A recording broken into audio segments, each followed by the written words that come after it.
యేసు ఆయనను పట్టుకొనుడని వారికి గుర్తు చెప్పి వెంటనే యేసు నొద్దకు వచ్చి, బోధకుడా నీకు శుభమని చెప్పి ఆయనను ముద్దు పెట్టుకొనెను. దేవునికి స్తోత్రం.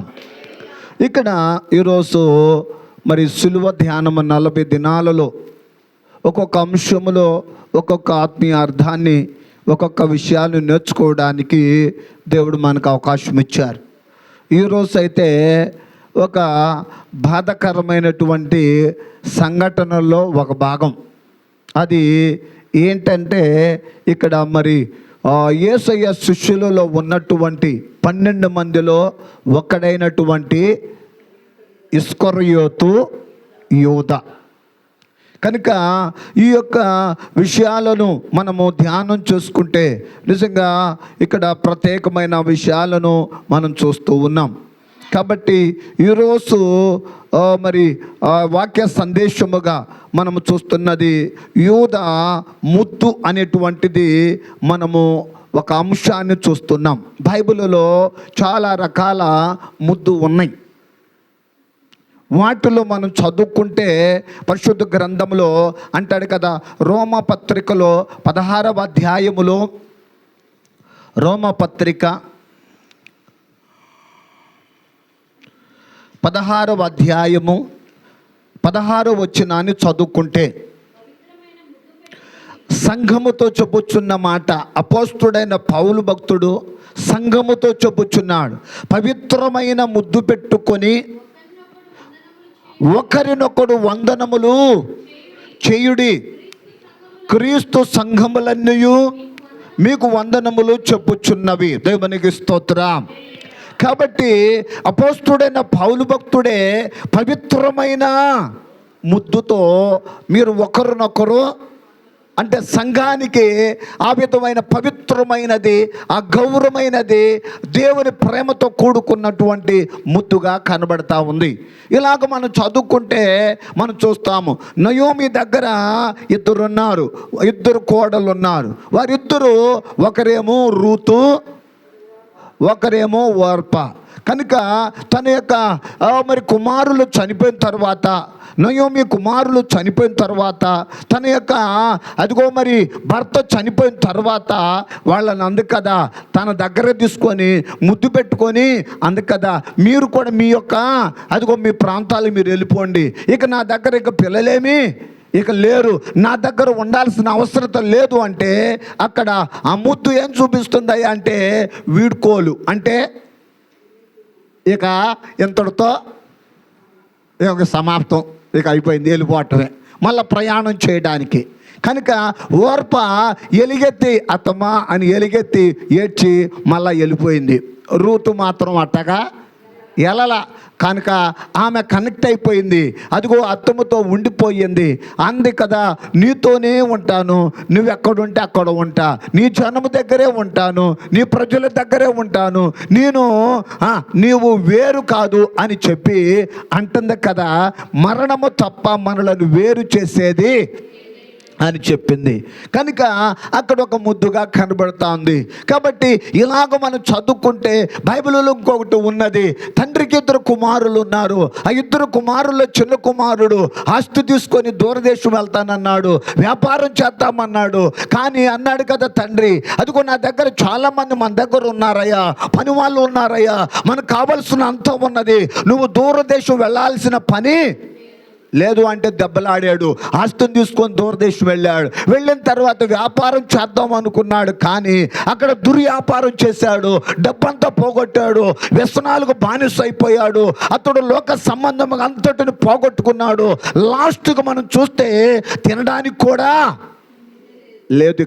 ఇక ఇబ్బందులు పడేసాగేసరికి ఎవరు గుర్తొచ్చారయ్యా అంటే తండ్రి గుర్తొచ్చాడు. ఇప్పుడు తండ్రి దగ్గర కొడుకుగా వద్దు కానీ, కుమారుడుగా వద్దు కానీ, నేను పని వాళ్ళలో చాలామంది పని వాళ్ళు ఉన్నారు, వాళ్ళలో ఒక కూలీగా వస్తాను అనుకొని అలాగా బుద్ధి వచ్చినప్పుడు తిరిగి వస్తున్నాడు. అతను తిరిగి వస్తుంటే అంత లెక్కే చూశాడు తండ్రి. అదిగో తన యొక్క కూర్చున్నటువంటి ఆ చైర్లో, ఆ సింహాసనం మీద కూర్చున్న వ్యక్తి అలాగ చూసి తన దగ్గరకు వెళ్ళి అతడు పరిగెత్తుకుంటా వెళ్ళి అతని మెడ మీద పడి ముద్దు పెట్టుకున్నా. ఏంటో ముద్దట, నా కొడుకు చనిపోయాడు అనుకుంటే నా కొడుకు మరలా తిరిగి వచ్చాడు. అది తండ్రి ప్రేమ. అది కనుక రకరకాల ముద్దులు ఉన్నాయి. ఇక్కడ దేవుని యొక్క వాక్యములు మనం చదువుకుంటే ఇక్కడ యూదా ఇక్కడ 12 మంది శిష్యులలో ఒకడు. ఇప్పుడు వాక్య పట్టణములో కొద్ది నిమిషాలు మనం చదువుకుంటే యూదా అనే మాటకు అర్థం ఏమిటయ్యా అంటే దేవునిని అంటాడు కదా, స్తుతించువాడని అర్థం అండి. యూదా అంటే స్తుతి, దేవుని స్తుతించాలి, దేవుని స్తుతించాలని పేరు పెట్టుకున్నాడు. అదిగో యూదా అనే మాట అదిగో స్తుతి అని అర్థం అండి. కానీ అతడు దేవుని నామాన్ని అదిగో మహిమపరచకుండా అతడు దేవుని నామమునకు అవమానముగా జీవించిన వ్యక్తిగా కనబడతాడు. ఇంకా మనం చదువుకుంటే ఇస్కరియోతు అన్నాడు. కెరియోతు ప్రాంతానికి చెందినవాడు. తన ఊరు పేరు ఆ యొక్క ఇస్కరియోతు అనే పదానికి చూపిస్తూ ఉన్నాడు. అయితే అతడు మరి యేసయ్య శిష్యులలో 12 మందిలో ఒకడు. అందరేమో గలిలయ ప్రాంతానికి చెందిన వాళ్ళు, ఇతను ఒక్కడే మాత్రము అదిగో యూదయ ప్రాంతానికి చెందినవాడు, ఒక ప్రాంతానికి చెందినవాడు. వీళ్ళందరేమో గలిలయ ప్రాంతానికి, కానీ ఇతను మాత్రము ఒకే ఒక వ్యక్తి, ఏకైక వ్యక్తి అదిగో ఆ ప్రాంతానికి, యూదయ ప్రాంతానికి చెందినవాడు. యేసయ్య 12 మందిలో శిష్యుడుగా ఉన్నాడు. ఇంకా మనం చదువుకుంటే అతడు మరి దక్షిణ ప్రాంతానికి, యూదయ ప్రాంతానికి మరి ప్రత్యేకంగా ఉన్నాడు. అయితే ఇతడు శిష్యుడుగా ఉత్తర ప్రాంతము, అంత గలిలయ ప్రాంతమునకు కొంచెము వేరుగా అక్కడ ఉన్నటువంటి వాడిగా కనబడతా ఉన్నాడు. కనుక ఇతని దగ్గర ఏముందయ్యా అంటే ఇక్కడ దేవుడు యేసయ్య అతనికి ఇచ్చినది అతనికి ఏమిటయ్యా అంటే అతని దగ్గర ధనం ఇచ్చాడు. ధనము, అతనికి డబ్బు సంచి తన దగ్గరే ఉంటుంది. అతన్ని ఇంకా చెప్పాలంటే కోశాధికారి, ఇంకా చెప్పాలి అంటే ట్రెజరర్, ఇంకా ఆర్థిక పరమైనటువంటి అన్ని లావాదేవీలన్నీ కూడా ఎవరి దగ్గర ఉంటాయి అంటే ఇస్కరియోతు యూదా దగ్గరే ఉంటాయి. అలాంటి ప్రముఖమైన దేవుడు ఇచ్చినటువంటి స్థానం అది. దేవునికి స్తోత్రం. ఇందులో మనం చదువుకున్నాము, ఇందాక చదువుకున్న మాట, ఒక మాట మనం చదువుదామా? ఆయనను అప్పగించువాడు నేను ఎవరిని ముద్దు పెట్టుకుందును, ఆయనే యేసు, ఆయనను పట్టుకొనుడని వారికి గుర్తు చెప్పి వెంటనే యేసునద్దకు వచ్చి, బోధకుడా నీకు శుభమని చెప్పి.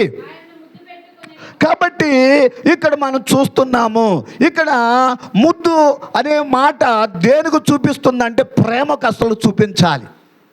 ఇంకా ఇక్కడ గౌరవానికి చూపించాలి ప్రేమ, స్నేహానికి చూపించాలి ఈ యొక్క ప్రేమ, ఈ యొక్క ముద్దు. కానీ అతడు దేనికి వాడాడయ్యా అంటే యేసయ్యను పట్టించడానికి వాడాడు. ఎవరిని పడితే వాళ్ళు మీరు పట్టుకోబాకండి. పేతురు, యోహాను, ఆంద్రియా, మత్తయ్య వీళ్ళందరూ కూడా యేసయ్య అందరూ ఒకలాగానే ఉంటారు. ఎవరిని పడితే మీరు వాళ్ళని పట్టుకుంటే అది మంచిదేమీ కాదు. కనుక నేను ఎవరిని ముద్దు పెట్టుకుంటానో వానినే పట్టుకోండి, ఆయనే మీరు ఎదుగుతున్న యేసు. కనుక వారితో వడంబడిక చేసుకున్నవాడు. అలాంటి రీతిలో మనము చూస్తున్నాం. కాబట్టి యూదా చేతిలో అది ద్రోహానికి అదిగో స్నేహానంగా మారిపోయింది. ఆ ముద్దు దేనిగా మారింది? ద్రోహం చేసే వ్యక్తిగా మారిపోయింది. నిజంగా ఇంకా మనం చదువుకుంటే ఇందులో మనము మరి దేవుని యొక్క సన్నిధానములో మొదటి మాట యూదాలో ఏముందయ్యా అంటే యేసుతో నడిచిన వాడే కానీ హృదయం మాత్రం దూరంగా ఉంది. అది యేసుతో నడుస్తున్నాడు, నడిచే వ్యక్తే, యేసయ్యతో నడుస్తున్నవాడే, కానీ యేసయ్య తన హృదయం మాత్రము దూరముగా ఉంది. అది మొదటిది యోధాలో మనం చూడాల్సింది. ఎందుకు యేసయ్యను అప్పగించాడంటే, ముద్దు పెట్టుకున్నాడయ్యా అంటే తన హృదయము దేవుని దగ్గర లేదు, దేవుని వైపు లేదు, దూరంగా పెట్టుకున్నాడు. అంటారు చూసావా, మనిషి ఒక సాట ఉంటాడు, మనసు ఒక సాట ఉంటుంది అంటారే. అట్టానే యేసయ్యతో నడిచాడు, 3 సంవత్సరాలు నడిచాడు, బోధ విన్నాడు, అద్భుతాలు చూచాడు, ఆశ్చర్య కార్యాలు చూశాడు, 5 రొట్టెలు 2 చేపలు 5,000 మంది తినడము చూచాడు, 12 గంపలు మిగలడము చూచాడు. ఇవన్నీ చూచిన హృదయం మాత్రం మారలా, తన మనస్సు మార్చుకోలా. అతడు తను దేవునిలో నడిచాడే కానీ హృదయం మాత్రము మరల దూరముగా ఉన్నాడు. ఇలాగా అనుభవాలను మనం చూస్తున్నాం. ఇక్కడ యోహాను సువార్త 12వ అధ్యాయం 16వ వచనం ప్రకారంగా ఇక్కడ ఒక మాట అంటాడు యోధాను గురించి. 12వ అధ్యాయము 6వ వచనం, వాడు ఇలాగు చెప్పినది, ఒక స్త్రీ మరి అనబడిన ఒక స్త్రీ యేసయ్య దగ్గరకు వచ్చి ఒక విలువైనటువంటి అత్తరుబుడ్డి, చాలా డబ్బుతో కూడుకున్నది విలువైనది అత్తరుబుడ్డి తీసుకొచ్చి అది పగలగొట్టి యేసయ్య తల మీద పోసి, అదిగో ఆ యొక్క మరి వస్త్రం అంతా, ఆ యొక్క దేహం అంతా కూడా యేసయ్యను ఆరాధిస్తే, సువాసనతో ఉంచితే, ఇదిగో మరి యేసయ్యను ప్రేమిస్తే అదట అక్కడ యోధాకి అట్లా నచ్చలేదంట. ఏమంటున్నాడు, ఇంత నష్టం ఎంత తెచ్చావు, ఇంతగా వ్యర్థపరుస్తున్నావేంటి, ఈ డబ్బులు ఇదిగో ఇస్తే అది బీదలకి ఇవ్వచ్చు కదా అని అంటాడు. అయితే బీదల మీద అతనుకున్న ప్రేమ కాదట, కానీ అతడు చదువుదాం, వాడు ఇలాగూ చెప్పినది బీదల మీద శ్రద్ధ కలిగి కాదు, కానీ అతడు దొంగ అయి ఉండి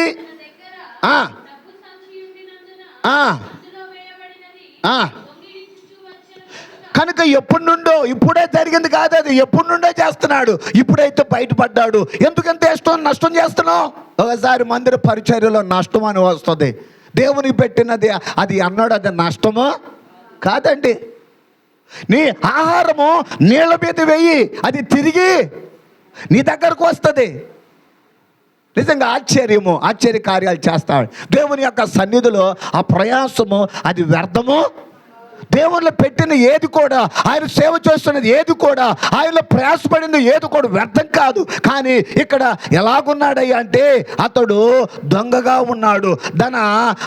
ధన సంచిని అదిగో అలాగున తన దగ్గర ఉండటం చూసుకున్నాడు. బయటేమో శిష్యుడుగా ఉన్నాడు, లోపలేమో దొంగగా ఉన్నాడు. బయటేమో శిష్యుడుగా బయట వేరుగా కనబడుతున్నాడు, లోపల ఒకటిగా కనబడతా ఉన్నాడు. ఇదిగో ఈ రోజున మన జీవితాలలో ఇదిగో బయటగా కనబడేది ఒకటిగా, లోపలికి ఒకటిగా కనబడితే లాస్ అయ్యేది ఎవరయ్యా అంటే ఏ వ్యక్తి అయితే అన్నారు వాళ్ళే లాస్ అంతే. ఎందుకయ్యా అంటే ఇక్కడ యోధాలో చూస్తున్నాం ఆత్మీయ సత్యం. ఇక్కడ ఏమిటయ్యా అంటే దేవునితో దగ్గరగా ఉన్నాడే కానీ దేవునిలో నిజమైనటువంటి సంబంధం లేదు. దేవునికి దగ్గరగా, నేను దేవుని దగ్గరగా ఉంటానండి అని దేవునిలో సంబంధం లేనివాడు. ఈరోజు నిజంగా అలాంటి రీతిలుగా ఉంటే మనం మార్చుకోవడం ఎంతో అవసరం. రెండోదిగా మనం చదువుకుంటే ఇక్కడ మనం అంటున్నాడు యూదా ముద్దు పెట్టి గుర్తుపెట్టి అప్పచెప్పిన దాన్ని బట్టి రెండోది ఏంటో తెలుసా? యాకోబు పత్రిక 1వ అధ్యాయము 14-15 వచనాలు చదువుకుంటే,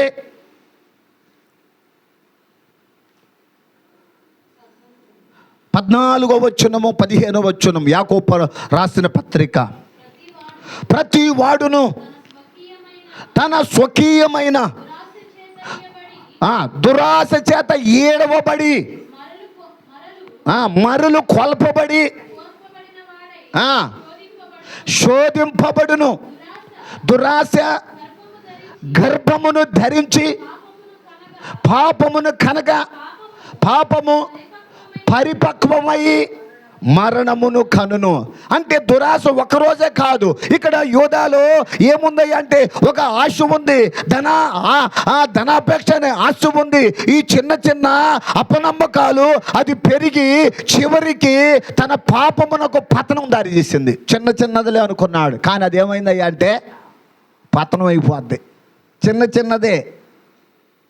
ఒకసారి దొంగిలించాడు, పానీలో నన్ను ఎవడు చూస్తలేదు అనుకున్నాడు. కానీ యేసుకి తెలుసు ఇటు దొంగిలిస్తాడని. కానీ ఎందుకు మరి దొంగిలిస్తున్నానికి ఎందుకు తాళాలు ఇచ్చాడంటే మారతాడేమో. దేవుడు యేసయ్య చెప్పేది ఏంటయ్య అంటే ఇప్పుడు దాకా కూడా ఆఖరి వరకు కూడా నా నుండి మార్పు కోసమే చూస్తాడే కానీ వెంటనే ఆయన మన దగ్గర నుండి ఆ యొక్క అధికారమో ఉద్యోగమో లేకపోతే ధనమో తీసేయడు. టైం ఇస్తాడు. ఆ టయానికి మనం ఉపయోగించుకోకపోతే అంతే. ఇక్కడ కూడా అతడు ఏం చెప్పడ్డాడయ్యా అంటే అతడు అలాగ మరులు కొల్పబడ్డాడట. ఆశ అలా పరిపక్వత వచ్చింది, మరణము కనింది అన్నమాట అన్నాడు. లోకాసు వార్త 22:3 అంటాడు కదా. లోకాసు వార్త 22:3 అంతటా 12 మంది శిష్యుల సంఖ్యలో చేరిన ఇస్కరియోతు అనబడిన యూదాలో కనుక ఎవరికి అవకాశం ఇచ్చాడట? ఈ యొక్క యూదా సాతానికి ఇచ్చాడు.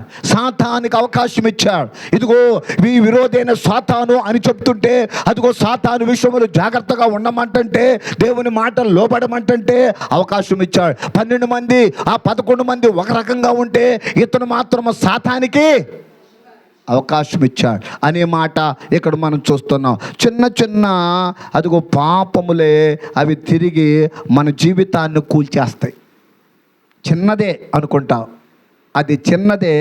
అది బైబిల్లో అబద్ధమే ఆడినందుకు ఏమైంది? అబద్ధం ఆడినందుకు ఏమైంది? చనిపోయాడు. భర్త చనిపోయి అబద్ధం ఆడితే భార్య చనిపోయి ఇద్దరు చనిపోయారు. వాళ్ళిద్దరు పేర్లు అననీయ సఫీరా. అననీయ సఫీరా వాళ్ళిద్దరూ కూడా వాళ్ళు అబద్ధం ఆడినందుకే. మనం అనుకుంటే అబద్ధం చిన్నదే కదా అని. లేదు, దేవుని దగ్గర చిన్నదా పెద్దదాని కాదు. కరెక్ట్గా ఉంటే కరెక్ట్గా నీ వెంటుంటాడు ప్రభు, నా వెంటుంటాడు, మన వెంటుంటాడు. దేవుని దగ్గర కరెక్ట్ అనేది చాలా అవసరం. ఇక్కడ మనం చూస్తాం. రెండవది అలాగా ఎలాగున్నాడు అంటే చిన్న పాపము నుండి పెద్ద పతనం వరకు వెళ్ళిపోయాడు. మూడవదిగా చూస్తే ఇక్కడ మనం చదువుకుంటాము. ఇక్కడ అంటాడు కదా, యూదా ఒక ముద్దు పెట్టి అంటాడు కదా, అదిగో ప్రేమ రూపములో దోహం చేశాడు. ప్రేమ రూపంలోనే ప్రేమించినట్లుగా యేసయ్య దగ్గరికి వెళ్ళి బోధకుడా అని ఏం చేశాడట? ముద్దు పెట్టుకున్నాడు. బోధకుడా అని. అప్పుడు ఏమన్నాడు యేసయ్య?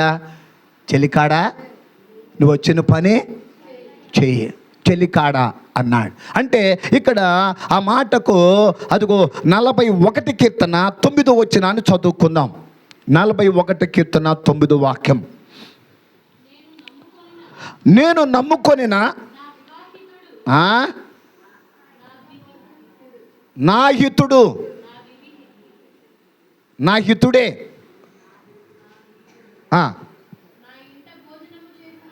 నా ఇంట భోజనము చేసినవాడు నన్ను తన్నుటకై. కీర్తనలో ముందుగానే ప్రవచించారు ఈ యొక్క ఎవరి గురించి? యోధాను గురించి. అదిగో అంటున్నాడు కదా, నా స్నేహితుడే, నా చెలికాడే, అదిగో నేను పెట్టిన భోజనాన్ని తిన్నవాడే, అతడు నా మీద మడిమునెత్తాడట, కాలెత్తి కొట్టబోతున్నాడట. అది చెలికాడు అంటాడు. ఆ మాట మత్తయి సువార్తలో 26:30 చెప్పాడు. 26:50 వచనములో చెప్పాడు ఆ మాటకి. మత్తయి సువార్త 26:50 వాక్యము. యేసు చెలికాడా అతనితో చెప్పగా చాలండి. ఇక్కడ చెలికాడా అన్నాడు. అక్కడ కూడా అదిగో స్నేహితుడుగానే చూపించాడు. ఒకడు ఆన్ చేసేవాడు, నీ అమ్మ నీకు ఆన్ చేస్తున్నాడు, నీ దగ్గర ఉన్నాడు. ఏమంట? వీడు అసలు మంచోడు కాదండి, వీడు పెద్ద దొంగనాయాలు, వీడు లేకపోతే ఇంకేదో మాట మన కాని మాట అనేసేస్తాం. మనం ఓర్చుకోవడానికి ఇష్టపడం అంటే. కానీ యేసయ్య ఏమన్నాడంటే, చెలికాడా నువ్వు వచ్చిన పని కానీ. ఎస్, ఆ మాట అంటాడు కదా, అది అత్యంత బాధాకరమైనటువంటి విషయం. శత్రువు కాదు, స్నేహితుడు. ఎదుగో మరి అదిగో స్నేహితుడుగా అదిగో ద్రోహం చేశాడు. ఇవన్నీ కూడా యేసయ్య సహించాడు.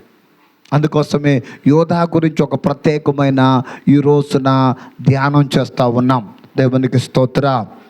కాబట్టి ఇక్కడ దేవుని యొక్క సన్నిధిలో యోధా మూడవ చేసింది ప్రేమ రూపంలో దోహం చేశాడు. నాలుగవది ఏం చేశాడయ్యా అంటే ఇక్కడ మత్తయి సువార్తలో 27:3-4 చదువుకుందాం. అప్పుడు ఆయన అప్పగించిన యోధా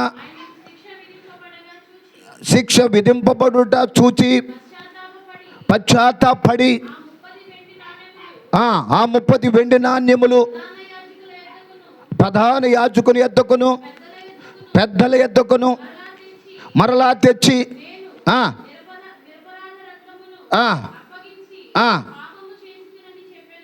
కనుక ఇక్కడ అంటున్నాడు కదా, యూదా నాలుగవది యూదా చేస్తున్న తప్పు పశ్చాత్తాపము మరియు మార్పు. కానీ పశ్చాత్తాపడ్డాడే కానీ మార్పు రాలా. ఒకసారి పశ్చాత్తాపడతాం, అయ్యో ఇదిగో పొరపాటు చేశాను, హాని చేశాను, కాని మాట అన్నాను, ఏదో మాట మాట్లాడాను, నేను తొందరపడ్డాను అనుకుంటా. కానీ ఆ టైంలో పశ్చాత్తాపడిన తర్వాత మార్పు కావాలి, ఇక అనుకోకుండా ఉండాలి. కానీ మళ్ళా మనము సందర్భములు రిపీట్ అయింది. కానీ ఇక్కడ యోధా జీవితంలో కూడా అంతే. యేసయ్యకు జరిగిన దాన్ని బట్టి, పడిన శిక్షను బట్టి పశ్చాత్తాపడ్డాడు, నిరపరాధన్నాడు, ఒప్పుకున్నాడే. కానీ మార్పు మార్పు రాలా. అందుకోసమే ఆ మాట అంటున్నాడు. యూదా పశ్చాత్తాపడ్డాడు కానీ దేవుని వైపు తిరగలేదు అన్నాడు. పశ్చాత్తాపడ్డాడు పేతురు, దేవుని వైపు తిరిగాడు పేతురు, కానీ దేవుని వైపు తిరగలేదు ఇక్కడ యూదా. ఇంకా మనం చదువుకుంటాము ఇందులో, ఎదుగో లోకపు పశ్చాత్తాపము మరణానికి దారితీస్తుంది, దేవునిలో పశ్చాత్తాపము రక్షణకు దారితీస్తుంది.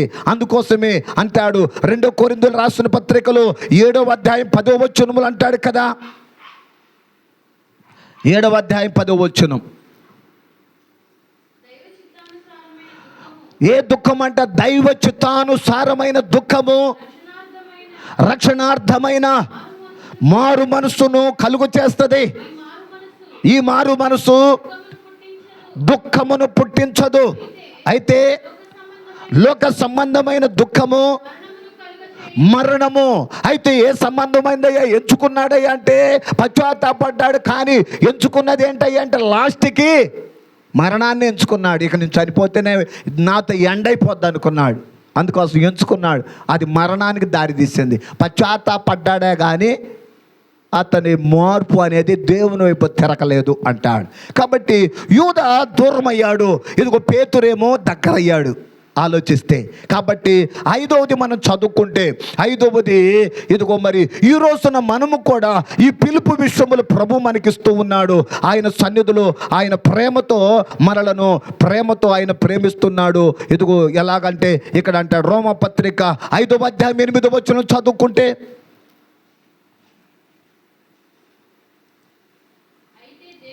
అయితే దేవుడు మన ఎడల తన ప్రేమను వెల్లడిపడుతున్నాడు. ఎట్లనగా మనము ఇంకను పాపము అంటే దోషము, ద్రోహము చేస్తున్న యోధాను కూడా ప్రేమించాడు. ఈరోజు నన్ను ప్రేమిస్తున్నాడు. 5వది ఏంటో తెలుసా, ఇదిగో యేసయ్య ప్రేమ అదిగో ఆఖరి వరకు ప్రేమిస్తూనే ఉన్నాడు. నిజంగా ఎంత ప్రేమిస్తున్నాడట అంటున్నాడు. అయితే దేవుడు మన ఎడల తన ప్రేమను వెల్లడిపరుచుచున్నాడు. ఎట్లనగా మనం ఇంకను పాపులమై ఉండగా దేవునికి స్తోత్రా. కనుక యోధా ముద్దు పెట్టుకున్నప్పుడు యేసయ్య కోప్పడలేదు, ఆయన పారిపోలేదు, ఆయన ప్రతీకారము తీర్చలేదు, ఆయన సిలువను అంగీకరించాడు. అది సిలువను అంగీకరించాడు. ఇది నన్ను అప్పగించేవాడు యోధా ముందుగానే చెప్పాడు. అందరు కూర్చొని అందరికీ అదిగో ప్రభు బల్లగా శరీరాన్ని ఇస్తా, రక్తముగా ద్రాక్షారసం ఇస్తా ఉండగా మీలో ఒకడు నన్ను అప్పగిస్తాడయ్యా అంటే పేతురు అన్నాడు నేనో ప్రభువా అంటే, యోహన్ అన్నాడు నేనో ప్రభు అంటే, ఆంద్రి అన్నాడు నేనో ప్రభు అంటే, అందరు అయిపోయిన తర్వాత ఆఖరి వరుసలో ఉన్న యోధా కూడా అన్నాడు నేనా ప్రభువా అన్నాడు. అనపోతే మరి ఈయన మీద కొత్తదాన్ని నేనా ప్రభు అన్నాడు. నువ్వు అన్నట్టే అన్ని తెలిసి కూడా ప్రేమ చూపిస్తానే ఉన్నాడు. ఈరోజు ఆ ప్రేమను నిరర్ధకం చేసుకోవద్దు. ఆ ప్రేమ అదిగో అది నష్టాన్ని తీసుకెళ్ళకూడదు. ఆ ప్రేమలో మనము లోబడాలి. అందుకోసం యేసయ్య శ్రమలు, యేసయ్య నిన్ను నన్ను ప్రేమిస్తున్నాడు. నీ కోసం నా కోసము రక్తము కార్చాడు, నీ కోసము నా కోసము ఆయన తన సిలువలో ప్రాణమును పెట్టాడు, యోధా కోసము కూడా. కానీ యోధా అదిగో స్థానాన్ని తప్పిపోయాడు, అపోస్తుల స్థానాన్ని తప్పిపోయాడు, శిష్యుడి స్థానాన్ని తప్పిపోయాడు.